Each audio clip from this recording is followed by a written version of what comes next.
এই যে নসিহতগুলো করছি, যারা আনম্যারিড, তোমার জন্য এগুলো শোনার চেয়ে বেশি দামি।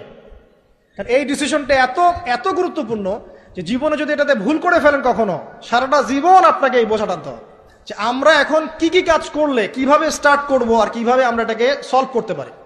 তো এই সলিউশনটা দুই রকম। এক নম্বর হচ্ছে যারা অলরেডি পরিবারে ঢুকে গেছেন তাদেরকে অন্য জায়গা থেকে শুরু করতে হবে। মানে যারা অলরেডি পরিবারে ঢুকে গেছেন আপনাদেরকে তওবা করে ফিরে এসে আবার শুরু করতে হবে। আর যারা পরিবারে এখনো ঢোকেন নাই, আপনারা এখনো সৌভাগ্যবান।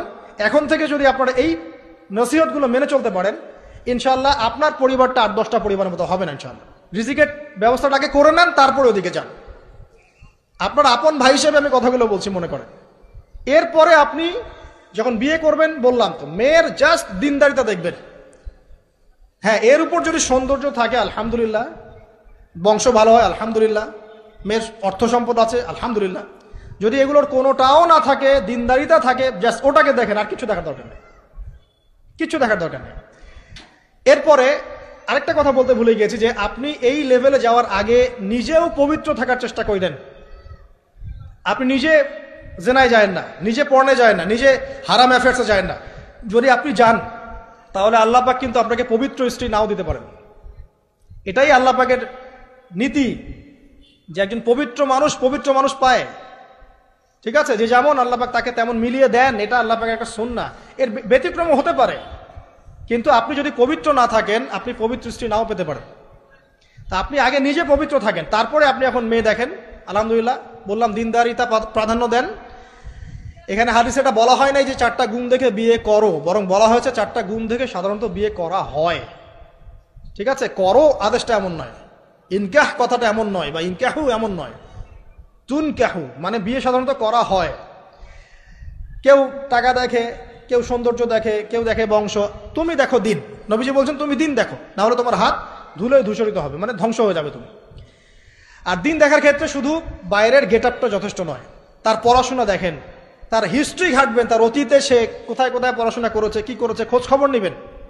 হুট করে তাড়াহুড়া করে কোনো ডিসিশন নিয়ে ফেলবেন না, এটা খুব ভুল করে মানুষ। ঠিক আছে, তার হিস্ট্রি ঘাটেন যে সে কোথায় পড়াশোনা করেছে, কি করেছে না করেছে, তার পরিবারের বায়োডাটা ঘাটেন, তার পরিবারের সদস্যরা কেমন, নামাজ পড়ে কিনা, তার ইসলামের প্রতি কেমন ধারণা পোষণ করে, তার মাকে দেখেন, তার মা পর্দা করে কিনা, তার মা ইসলামের উপর আছে কিনা, তার নানিকে দেখেন, তার পরিবারবর্গকে দেখেন, তারপর একটা আপনি ডিসিশন নেওয়াটা সহজ হবে।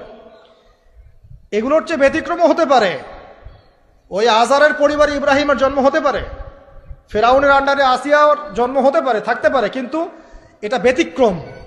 নর্মালি কিন্তু সবসময় এমনটা হয় না। যে প্যারেন্টিংস দিয়ে তারা বড় হয়েছে, ওই প্যারেন্টিংস তাদের মধ্যে থেকে যায়। এই কারণে মেয়ের ব্যাপারে খুব সেন্সিটিভ থাকবেন। আগে পুরো বিষয়গুলো ঘেটে নিয়ে তারপরে আপনি কোনো জায়গায় পা দেন।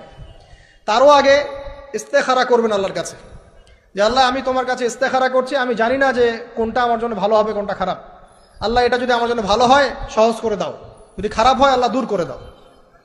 নিজের উপর চাপ নিয়েন না। তারপরে যদি দেখেন আলহামদুলিল্লাহ দিনদার, আর ডানে বামে দেখার দরকার নাই। যদি আপনি আপনার মনের মতো দিনদার পবিত্র একজন মেয়ে পেয়ে যান, আর যদি সে সুন্দরীও হয় মাশাআল্লাহ, আর ভালো বংশের হয়, তাহলে সারাটা জীবন তাকে নিয়ে কাটিয়ে দেন, সারাটা জীবন তাকে নিয়ে কাটিয়ে দেন, আপনি হ্যাপি হবেন ইনশাআল্লাহ। ডানে বামে দেখার আর দরকার নাই। যদিও একাধিক বিয়ের অনুমতি আছে, কোরআন সুন্নাহয় সবকিছুই আছে, কিন্তু এখন বাস্তবতাটাও বুঝতে হবে। কিরকম, যে কোরআন সুন্নাহয় এমন অনেক কিছুই আছে যেটা বাস্তবে ইমপ্লিমেন্ট করাটা এতটাও সহজ না। যখন যারা করতে চায় তাদেরকে অনেক অনেক হ্যাসেল পোহাতে হয়। কারণ সমাজটা যেহেতু এমন না, যে কোরআন সুন্নাহয় আছে যদিও, কিন্তু সমাজটা এমন না, তখন ওই ব্যক্তি কোরআন সুন্নাহ মানতে গেলে দেখা যায় সমাজ থেকে ব্যাপক হ্যারাসমেন্টের শিকার হয়। যদিও এটা তার দোষ না, এটা আল্লাহ পাক তাকে হয় পরীক্ষা করছেন, অথবা এই ওসিলায় তার গুনাহ মাফ করবেন। কিন্তু নর্মালি যেটা চলছে, এখানে আপনি আপনার বেস্টটা নেন, যেটা অপশনাল সেদিকে যাওয়ার দরকার নেই। এটা আমার নসিহত। কারণ সবার ওই শক্তি সামর্থ্য থাকে না যে সব কিছু সুন্দর মতো টাইটলি হ্যান্ডেল করতে পারবে।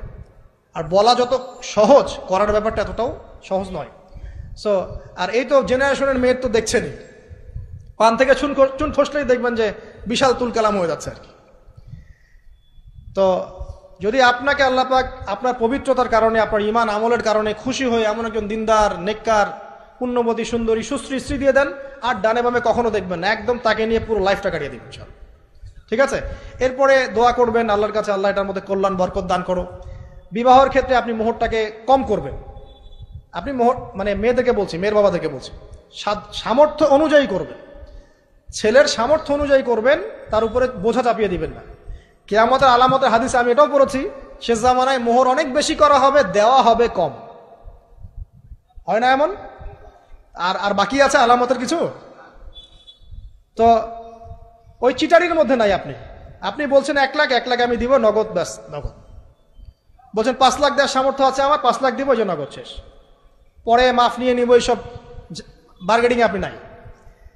আর এখনকার বিবাহগুলো দেখলে মনে হয় যে মেয়ের বাবা ছেলেকে বিক্রি করছে আর ছেলের বাবা মেয়ে কিনছে। সবচেয়ে বেশি মোহর দেখা যায় যে চিটাগাং এরিয়ার দিকে আর কি। এবং আপনি জানেন কি না, সবচেয়ে বেশি বিবাহ বিচ্ছেদ ওই জায়গায় বেশি। বাংলাদেশে বিবাহ বিচ্ছেদ দেখা যায় যে প্রতি 24 ঘন্টায় দেখা যায় 28টা বা 29টা বাংলাদেশে। হ্যাঁ, শুধু তাই না, আমি দেখলাম যে 10 লক্ষ মেয়ে অতিরিক্ত আছে পুরুষদের তুলনায়, সমাজে ঘুরে বেড়াচ্ছে, স্বামী নাই, 10 লক্ষ মেয়ে। এবং এই ডিভোর্স দেওয়ার ক্ষেত্রে দেখা গেছে যে মেয়েদের প্রবণতা বেশি। 70% মেয়ে ডিভোর্স দিয়েছে, ছেলে দেয় নাই, 30% ছেলে।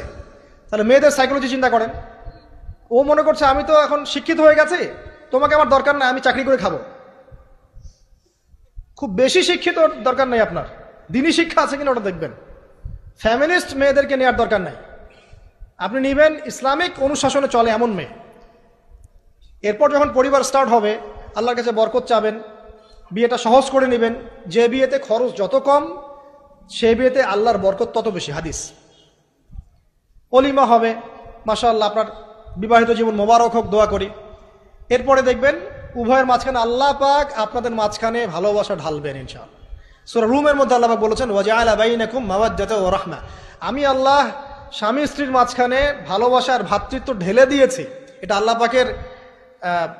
পাকের একটা আয়াত, নিদর্শন। এই ঢেলে দেওয়া মানে কিন্তু আবার সেই ঢেলে দেওয়া নয়।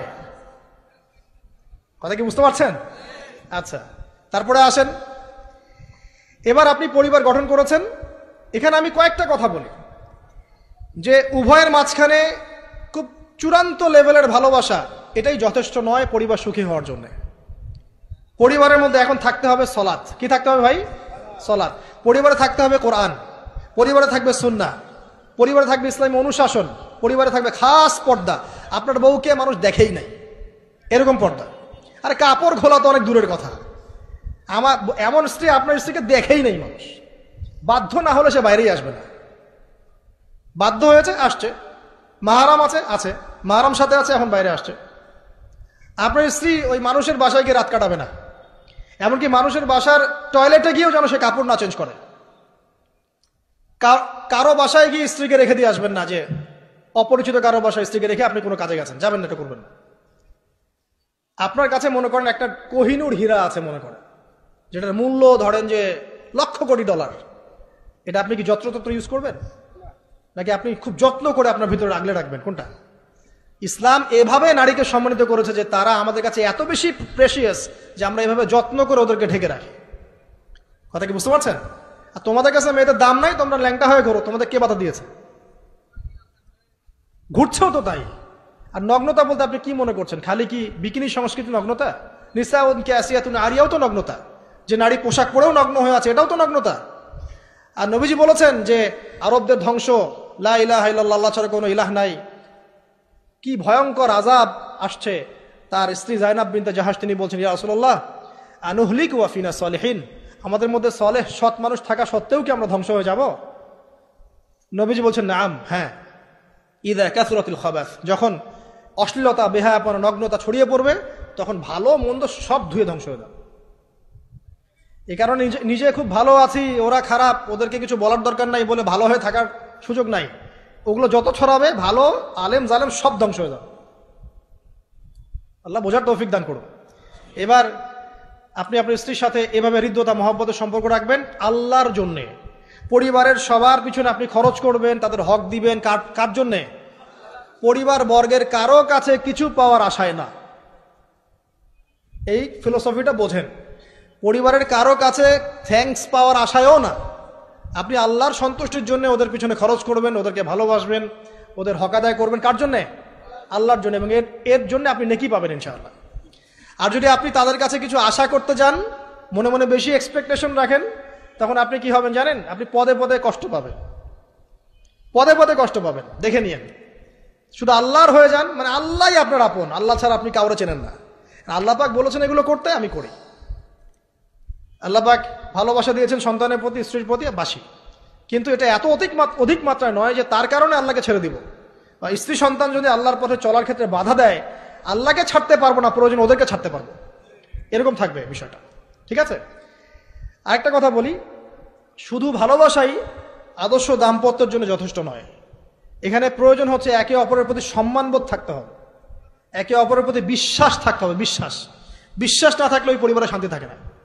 আপনি অনেক বড় আলেম, কিন্তু যদি আপনার স্ত্রী আপনাকে বিশ্বাস না করে, আপনি শান্তি পাবেন না। আপনি জানছেন আপনি ইনোসেন্ট, আপনি অনেস্ট, কিন্তু আপনার পরিবারের সদস্য, আপনার স্ত্রী আপনাকে বিশ্বাস করছে না, তখন আপনি পরিবারে সুখ পাবেন না। বিশ্বাস খুব ইম্পর্টেন্ট। আমি তো বলি যে ভালোবাসার চেয়ে বিশ্বাস বেশি ইম্পর্টেন্ট। কারণ আগে ইমান না আগে আমল? কোনটা আগে? ইমান মানে কি? বিশ্বাস না? আগে বিশ্বাস, তারপরে না আমল? ভালোবাসা একটা আমল, আর বিশ্বাসটা কি? ইমান। আমার প্রতি যদি আপনার ইমান না থাকে, তাহলে আপনি আমাকে ভালোবাসবেন কিভাবে? বিশ্বাস থাকতে হবে, স্বামীর প্রতি স্ত্রী, স্ত্রী প্রতি স্বামী। এবং এখানে পুরুষদেরকে সহনশীল হতে হবে, কারণ আপনার স্ত্রী সারা জীবনে আপনাকে প্রচুর পেইন দিতে পারে, এবং এটা মেয়েদের ফিতরত। এখানে সবরের জাজল্যমান দৃষ্টান্ত স্থাপন করতে হবে, নসিহত করতে থাকতে হবে, ততদিন পর্যন্ত যখন আপনি দেখছেন যে হ্যাঁ এগুলোতে কাজ হচ্ছে। যদি করতে করতে করতে করতে কাজ না হয়, দেখা যায় এই ফিতনায় জর্জরিত থেকে আপনার দিনের পথে চলাটা ব্যাহত হচ্ছে, তখন আপনার উচিত হবে আসহাবুল কাহাফের মতো চিন্তা করা। ইশারা দিলাম, যথেষ্ট। পরিবারে পর্দা থাকবে, সন্তান হবে, এখন আলহামদুলিল্লাহ সন্তানদেরকে প্রতিপালন করবেন ওই যে মা হাজেরা তার মতো, ওই যে আপনার কি বলবো, রাসূলুল্লাহ সাল্লাল্লাহু আলাইহি ওয়াসাল্লামের সাহাবায়ে কেরাম তাদের মতো করে। এমনকি আমাদের নবীজিকে তার চাচা, তার দাদারা যেভাবে লালন পালন করেছেন, ভালোবাসা দিয়ে, হৃদ্যতা দিয়ে, এভাবে সন্তানকে ভালোবাসবেন, সন্তানের কথাগুলো শুনবেন, বাচ্চাদেরকে মূল্যায়ন করবেন। বাচ্চারা কি খাবার খাচ্ছে খুব ভালো করে খেয়াল রাখবেন। বাচ্চা নেওয়ার সময় বা বাচ্চা নেওয়ার চেষ্টা করার সময় দোয়া পড়বেন, এবং সবসময় সেজদায় নামাজে দোয়া করবেন পরিবারের জন্য, বাচ্চাদের জন্য, যে আল্লাহ আমার পরিবারের উপর শান্তি দাও, বাচ্চাদেরকে ভালো মানুষ বানাও। রব্বানা হাব লানা মিন আজওয়াজিনা ওয়া যুররিয়াতিনা কুররাতা আ'য়ুন ওয়াজআলনা লিল মুত্তাকিনা ইমামা। এই দোয়া বেশি বেশি করবেন। রব্বি হাবলি মিনাস সালিহিন বেশি বেশি করবেন। আপনার একটা নেক সন্তান আগামীতে এই উম্মতের দায়িত্ব নিতে পারবে ইনশাআল্লাহ। হাজার হাজার গবাদি পশু দরকার আছে? একটা ইব্রাহিম, একটা ওমর, একটা খালিদ বিন ওয়ালিদ আপনি জন্ম দিয়ে দেখান, ওই একজনই যথেষ্ট ইনশাআল্লাহ তাআলা। পারবেন না ইনশাআল্লাহ? সন্তানের কথা শুনতে হবে। প্যারেন্টিংস একটা বই আছে, বাজারে পাওয়া যায়, কিনে নেন। ওখানে প্যারেন্টিংসের অনেক টিপস আছে। সন্তান কি খাচ্ছে, কার সাথে মিশছে, কোন বন্ধুর সাথে খেলছে, আপনার কোন স্কুল কোন কলেজে পড়ছে, এগুলো খেয়াল রাখতে হবে। কোন ডিভাইস ইউজ করছে, বাসায় সন্তান কি পরিবেশ দেখে বড় হচ্ছে, পিতামাতার মধ্যে ভালোবাসা দেখে বড় হচ্ছে নাকি ঝগড়া দেখে দেখে বড় হচ্ছে, এটা খুব ইফেক্ট করে। সবচেয়ে বড় কথা, সন্তানকে পিছন থেকে আপনাকে বুস্ট আপ করতে হবে। আপনার সন্তানকে আল্লাহ পাক নির্দিষ্ট একটা প্রতিভা দিয়ে পাঠাবেন। হয় সে ভালো লিখতে পারবে, না হলে ভালো বলবে, না হলে ভালো খেলবে, না হলে কিছু একটা ভালো চিন্তা করবে, ভালো আর্ট করবে। ওর প্রতিভাকে ওর উপরে চাপিয়ে দিবেন না। ওর যে প্রতিভা আছে ওই প্রতিভা অনুযায়ী তাকে বেড়ে উঠতে দেন। হাতের আঙ্গুলগুলোকে জোর করে করে টেনে সোজা করার দরকার নাই, আঙ্গুল ভেঙে যেতে পারে। আঙ্গুলকে বাড়তে দেন। ওকে আল্লাহ পাক একটা রং দিয়েছে, একটা প্রতিভা দিয়েছে, ওকে বিকশিত হতে দেন। ওর গন্ধটা আমরা যেন পাই, ওর গন্ধ পরিস্ফুটিত হতে দেন। ওকে চাপ দিবেন না। এখনকার পরিবারে প্রচুর চাপ, দেখবেন যে সন্তানের পিতামাতারা চাপ দিতে দিতে সন্তান আত্মহত্যা করে ফেলছে, করছে না? রেজাল্ট খারাপ হলো, কি চাপ, কি করলি সারা জীবনে, এসএসসিতে এ প্লাস পাইতে পারলি না, বেচারা গলা লটকাই দিয়ে মরে গেল। কি হয়েছে? এসএসসিতে রেজাল্ট খারাপ হয়েছে তো কি হয়েছে? জীবন এটাই সবকিছু? একটা না হয় দুর্ঘটনা ঘটে গেছে জীবনে, তাকে জীবনে নষ্ট হয়ে গেছে নাকি? পিতামাতার চাপের কারণে, এই যে চাকরি পাইস না, সারা জীবন ধরে খাওয়াইলাম পড়াইলাম, চাকরি করতে পারিস না, আমাদেরকে দেখতে পারিস না, চাপ দিতে দিতে বেচারা এখন মাদকের দিকে। পরিবারের চাপ নিতে পারে না, ওই যে মাদকের কাছে গিয়ে শান্তি খুঁজতেছে।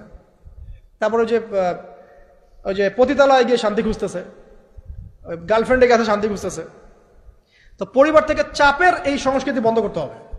পরিবারের সন্তানদেরও পিতামাতাকে চাপ দেওয়া উচিত নয়, পিতামাতার উচিত নয় সন্তানকে চাপ দেওয়া, বরং তার প্রতিভাটাকে ফাইন্ড আউট করে আপনি বিচক্ষণ বাবা হিসেবে আপনি দেখবেন যে তার প্রতিভা কোন দিকে আছে, সেদিকে আপনি তাকে নিয়ে যাবেন। আর যদি আপনি আল্লাহওয়ালা হন, দেখবেন ইনশাআল্লাহ তার প্রতিভা ইসলামের দিকেই থাকবে ইনশাআল্লাহ। ইমাম বুখারীর মায়ের কথা শোনেন নাই?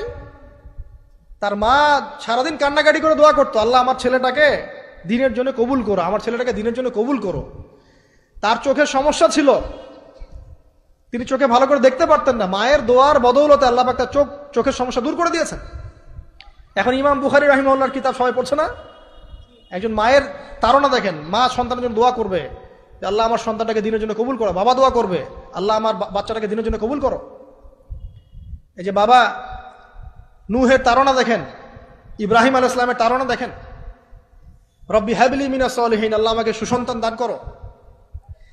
চাপ দিয়েন না, সন্তানের প্রতিভা অনুযায়ী আপনি তাকে বিকশিত হতে দেন, ইনশাআল্লাহ দেখবেন একদিন সে আপনার মুখ উজ্জ্বল করবে ইনশাআল্লাহ। আর চাপ দিলে কি হবে জানেন? অকালেই ঝরে পড়বে, অকালে ঝরে পড়বে, ওর মাইন্ডটা বিক্ষিপ্ত হয়ে যাবে, তখন পরিবার থেকে তার একটা দূরত্ব সৃষ্টি হবে। আর ওই সুযোগ শয়তান নিবে, খারাপ বন্ধুর পাল্লায় পড়বে, আয় গাজা একটা টান দে, আয় একটু ইয়াবা খা, একটু এটা কর সেটা কর, আস্তে আস্তে দেখবেন হারায় গেছে অন্ধকার জগতে। আর অন্ধকার জগৎ একবার হারায় গেলে আর ফিরে পাবেন না। এদিকে প্র্যাকটিক্যাল কথা না ভাই, মেয়েকে চাপ দিবেন, দেখবেন যে বেঁকে বসছে। যদি ছোটবেলা থেকে মেয়েকে আপনি সুন্দর হিজাব পোশাক তরবিয়ত দিতে পারেন, এই মেয়ে বড় হয়ে ইনশাল্লাহ বেলাইনে যাবে না। কিন্তু ছোটবেলা থেকে ওকে যদি আপনি নায়িকাদের মতো মানুষ করেন আর বড় হয়ে পস্তাবেন আমার মেয়ে কেন ছেলের হাত ধরে পারা গেল, এটা তো আপনার জন্য হয়েছে। ছোটবেলা থেকে এই সন্তানের অনুশাসনটাকে ঠিক করতে হবে। ওই যে বললাম, পিতা মাতা যদি দিনদার মুত্তাকি পরেজগার হয়, তাদেরকে দেখেই সন্তান শিখবে। আমরা যখন সেজদা করি, আমাদের ছেলেমেয়েরা পিঠে উঠে আসে না? ওরাও দেখবেন সেজদা করার ট্রাই করে না? মসজিদে নিয়ে আসেন বাচ্চাকে, দেখবেন ও দেখে দেখে দেখছে যে কি করছে এরা, কি করছে, ও তখন নিজেও একটু হাত বাঁধার চেষ্টা করে, এমন করে দাঁড়া থাকে, খেয়াল করে নাই? হাত তুলে। বাচ্চারা দেখে শিখবে, পরিবারে দেখে বাচ্চারা শিখবে যে পিতা মাতা কেমন, কিভাবে কথা বলে, পিতা কেমন করে মায়ের সাথে কথা বলছে, মা কেমন করে পিতার সাথে কথা বলছে, সে ওইভাবেই কথা বলবে। যে পরিবারে ওমরের মতো পিতা আছে, ওই পরিবার কি খারাপ হতে পারবে? যে পরিবারে হাজরা আলাইহিস সালামের মতো মা আছে, ওই পরিবার খারাপ হতে পারে? তো প্যারেন্টিংটা ঠিক করতে হবে, নৈতিক আদর্শের সাথে তাদেরকে ভালো খাবার দিবেন, খাবারের ব্যাপারে সচেতন থাকবেন, কার্বোহাইড্রেট পাচ্ছে কিনা, প্রোটিন ঠিক মতো পাচ্ছে কিনা, ভিটামিন পাচ্ছে কিনা, হ্যাঁ ও পরিষ্কার পরিচ্ছন্ন থাকছে কিনা, পরিবারটা থাকবে নিট অ্যান্ড ক্লিন, চকচকা।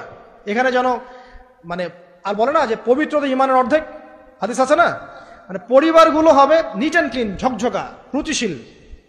এখানে যেন নোংরা বিষয় না থাকে, নোংরা আবর্জনা, বাথরুম ঠিক নাই, এটা ঠিক নাই, এমন না, ঝকঝকা পরিবার। আপনার সামর্থ্য অনুযায়ী আপনি করবেন, কারণ পরিচ্ছন্ন না থাকলে বাচ্চা কাচ্চা অসুস্থ হবে বেশি, অসুস্থ হলে পরে আপনার পেরেশানি, ওরা খাবে না ঠিক মতো, রুচি ঠিক মতো থাকবে না, বাতটা ঠিক বাড়বে না ঠিক মতো। তো পরিচ্ছন্নতার সাথে সঠিক খাবার, সঠিক প্যারেন্টিং, ইসলামিক তরবিয়ত এবং তার উপর চাপ প্রয়োগ না করে তাকে তার প্রতিভাটা বিকশিত হতে দেওয়া। চাপ প্রয়োগ না করার মানে এই নয় যে আপনি শাসনই করবেন না, পরিবারের উপর শাসন লাঠি থাকবে, কিন্তু ওটার যত্রতত্র প্রয়োগ করবেন না। যদি আপনি একদিন খুব বেশি পিটায় দেন, তারপর থেকে আপনার সন্তান আপনাকে ভয় পাবে না। কিন্তু আল্লাহ পাক কোরআনের জন্য বারবার একটা সাইকোলজি অ্যাপ্লাই করেছেন যে জাহান্নামের শাস্তি কিন্তু দিব, শাস্তি কিন্তু দিব, শাস্তি কিন্তু দিব। এই যে ভয়, আমরা কিন্তু ভয়েই জাহান্নাম থেকে দূরে আছি। তো এটা একটা সাইকোলজি। এভাবে পরিবার এগিয়ে যাবে ইনশাল্লাহ। সন্তান বড় হবে, আপনি মিরাস, সন্তানের মিরাস ডিস্ট্রিবিউট করবেন, যার যার হক তাকে দিবেন। তারপরে পরিবারের মধ্যে আর কয়েকটা বিষয় জাস্ট শেষ করে দেই, যে পরিবারের মধ্যে নিয়মিত কোরআনের চর্চা থাকবে। সন্তান সন্ততি তারা ইসলামিক অনুশাসন পাচ্ছে কিনা, ইসলামিক পড়াশোনা করছে কিনা খেয়াল রাখতে হবে। যদি জেনারেল লাইনেও পড়ে, তারপরেও আপনি ইসলামিক টিচার দিয়ে হলেও, মাদ্রাসায় পার্ট টাইম মাদ্রাসা দিয়ে হলেও কোরআন শেখান, হিফজ করান, ওকে এদিকে গড়ে তোলেন, ওদিকে গড়ে তোলেন ইনশাআল্লাহ। আমরা এমন প্রজন্ম চাচ্ছি না যারা এককেন্দ্রিক, আমরা চাচ্ছি এমন প্রজন্ম যারা কোরআন সুন্নাহকে হাতে নিয়ে ওয়ার্ল্ডকে ডিল করতে পারে, ওয়ার্ল্ডকে চ্যালেঞ্জ করতে পারে। এই চ্যালেঞ্জ করতে হলে আপনাকে সব ধরনের জ্ঞান অর্জন করতে হবে। খেয়াল রাখেন পরিবারে যেন ফ্রি মিক্সিংটা না আসে, পরিবারে যেন এই যে নারী পুরুষের অবাধ মেলামেশা না আসে। বেশিরভাগ ধর্ষণ হয়েছে বাংলাদেশে কাছের মানুষদেরকে দিয়ে, চাচার মাধ্যমে, মামার মাধ্যমে, কাজিনের মাধ্যমে, খালাতো ভাইয়ের মাধ্যমে, খালাতো ফুফাতো ভাইয়ের মাধ্যমে, কাছের মানুষদের দ্বারা বেশি রেপ হয়েছে বাংলাদেশে, জরিপ পরিসংখ্যান দেখেন। অতএব ইসলাম যে বলেছে পর্দার বিষয়, এটা এমনি এমনি বলে নাই, ও কাজিন হয় ওর সামনে এত ইয়া করার কি আছে, এইসব কনসেপ্ট চলবে না। পর্দাটা একদম ম্যান্ডেটরি। পরিবারের সালাম, পর্দা, অনুশাসন, এটা ম্যান্ডেটরি বিষয়। না খেয়ে মরে যান তাও পর্দা ছাড়া যাবে না। মানে বিষয়টা এমন স্ট্রিক্টলি নিতে হবে, যদিও বা বাধ্যগত অবস্থায় আল্লাহ পাক আপনাকে ছাড় দিয়েছেন, কিন্তু আপনাকে এইভাবে শক্তভাবে ধরতে হবে। আল্লাহ পাক তৌফিক দান করুন। এর পাশাপাশি কিছু বিষয় বলবো যেগুলো মোটেই পরিবারে ঢোকানো যাবে না, এটা বলে শেষ করছি 2 মিনিট। 1, পরিবারে শিরক ঢোকানো যাবে না। শিরক কি কি, কত প্রকার, এটার জন্য কিতাবুত তাওহীদ নামে একটা বই আছে, পড়েন ইনশাল্লাহ পারবেন। পরিবারে বেদাতি আমল ঢোকানো যাবে না। 2, 3, পরিবারে হারাম রিজিক ঢুকানো। পরিবারে হারাম রিজিক ঢুকবে, ওই হারাম রিজিকের মানে টাকা দিয়ে আপনার রক্ত মাংস তৈরি হবে, এই রক্ত মাংস কিন্তু আল্লাহর অনুগত হবে না, ইল্লা মাশাআল্লাহ। হারাম রিজিক থেকে দূরে থাকতে হবে। পরিবারের মধ্যে ক্রন্দল যেন না থাকে, এই চেষ্টাটা আপনাকে করতে হবে। বললাম তো, এটা অ্যাভয়েড করার জন্যে আপনি আল্লাহর হয়ে যান, নসিহত করেন, হাজার নসিহত করেও যদি কাজ না হয়, আপনি নিজে আসহাবুল কাহাফ হয়ে যান, তাও ভালো। পরিবারের মধ্যে অপসংস্কৃতি যেন না ঢোকে, পরিবারের মধ্যে অশ্লীলতা যেন না ঢোকে। পরিবারে এখনকার চলমান যে ফিতনাগুলো চলছে, এই যে ডিভাইসের মাধ্যমে, গেমিংয়ের মাধ্যমে, এই যে আপনি বলেন পাবজি টাবজি, ফ্রি ফায়ার, হাবিজাবি, হ্যাঁ, ইন্টারনেট সেকশনের যে নগ্নতা, তারপরে অনলাইনে যে জুয়া ঢুকেছে, লুডু ঢুকেছে, কত কি ঢুকেছে, আমি আসলে এগুলো শুনেছি, আমি দেখিনি এগুলো কিছু, আমি যা শুনি এগুলো। তো এই যে বিষয়গুলো, সেগুলো আপনার পরিবারের নৈতিক মূল্যবোধটাকে নষ্ট করে ফেলবে। বিনোদন যদি পেতেই হয়, তাহলে বিনোদন, কায়িক বিনোদন নেন। পরিবারের সন্তানদেরকে বা আমাদের সদস্যদেরকে জিম করতে বলেন, খেলাধুলা করতে বলেন, ফুটবল খেলুক, ক্রিকেট খেলুক প্রয়োজনে। যদি গান শুনতে চান, ইসলামিক নাশিদ শোনেন, ঠিক আছে, কৌতুক চান, ইসলামিক রসিকতা করেন, ঘোরেন, প্রয়োজনে পরিবারবর্গকে নিয়ে ঘুরেন, দেশটা ঘুরে আসেন, ট্রাভেল করেন, ঘোরেন, আল্লাহর নিদর্শন দেখেন, এটাও তো এন্টারটেইনমেন্ট নাকি? পরিবারকে সময় দেন, পরিবারকে সময় দিয়ে আপনি এই যে প্রাকৃতিক বিনোদনের দিকে চলে যান, ডিভাইস কেন্দ্রিক বিনোদনের দিকে যান না। নাহলে হবে কি, মাথাটা ওই ডিভাইস কেন্দ্রিক হয়ে যাবে, অস্থির, এবং এই মাথার মধ্যে আর কোরআন সুন্নাহর সঠিক জ্ঞানটা ঢুকবে না। তো এই কাজগুলো যদি আমরা না করি, ইনশাআল্লাহ পরিবার ভালো হবে। আল্লাহ রাব্বুল আলামিন আমাদের সবাইকে আদর্শ ইসলামিক পরিবার গড়ে তোলার তৌফিক দান করুন, আমিন। আর তাদের কথা বলে শেষ করি যে যারা অলরেডি ঢুকে গেছি, এই সমস্যাগুলো ফেস করছি, এখন 1 নাম্বার কাজ ভাই, আগে তওবা করে আল্লাহর কাছে ফিরে আসতে হবে যে আল্লাহ, আমি জীবনে যা ভুল করেছি, এখন থেকে আর ইনশাআল্লাহ আমরা এই আল্লাহ দ্রোহী কোনো কাজে যাব না। এই তওবা ইস্তেগফার করে আপনার স্ত্রীকে ঠান্ডা মাথায় বোঝানোর চেষ্টা করতে হবে যে দেখো, আমরা তো এক পর্যায়ে পর্যন্ত চলেছি, জীবনটা তো অনেকদিন চলেই গেল, একসময় মরতে হবে। তো আমরা আল্লাহ এবং তার রাসূলের কথা শুনি, ফিরে আসি, অল্প অল্প করে শুরু করে নামাজটা পড়ো, তুমি একটু পর্দাটা করো। প্রথমে খাস পর্দা করছে না হয়তো, আপনি বলেন মাথায় কাপড়টা দাও অ্যাটলিস্ট, হ্যাঁ, বাইরে সবার সামনে যেও না, দিনকাল ভালো না, এখন মেয়েদের ইজ্জত সম্মানের ঝুঁকি হচ্ছে, এভাবে বোঝানোর চেষ্টা করেন। আস্তে আস্তে তওবা করে ফিরে আসলে পরে তখন আপনি নামাজটাকে বাড়ান, নফল আমল বাড়ান, দান সদকা বাড়ান, এবং বেশি থেকে বেশি আল্লাহর কাছে দোয়া করেন, আল্লাহ আমার পরিবারটাকে হেফাজত করো, আল্লাহ আমার পরিবারটাকে হেফাজত করো, বলতে থাকেন। এবং দিনই কাজে পরিবারকে ব্যস্ত রাখেন, এবং এরকম আদর্শ পরিবারগুলোর মধ্যে একটা কমিউনিটি গড়ার চেষ্টা করেন, অভ্যন্তরীণ যোগাযোগ রাখার চেষ্টা করেন। না হলে একা একা তো চলা যাবে না। আপনি আদর্শ পরিবার গড়েছেন, পাশের বাড়ির লোকটা করে নাই, তখন সেখানে গিয়ে আপনার সন্তান শিখবে, সেখানে গিয়ে আপনার স্ত্রী শিখবে। তো দিনই পরিবারগুলোর মধ্যে একটা হৃদ্যতা, ভালোবাসা এবং নেটওয়ার্কিং তৈরি করেন। পাশাপাশি দিনই প্রতিষ্ঠান গড়ে তোলেন, প্রতিষ্ঠানের মাধ্যমে কিন্তু পরিবারের লোকজনের সাথে দেখা সাক্ষাৎ হবে, অনেকগুলো পরিবার সেখানে বাচ্চা কাচ্চা ভর্তি করা হবে, সেখানে দেখবেন একটা কমিউনিটি আপনি পাচ্ছেন।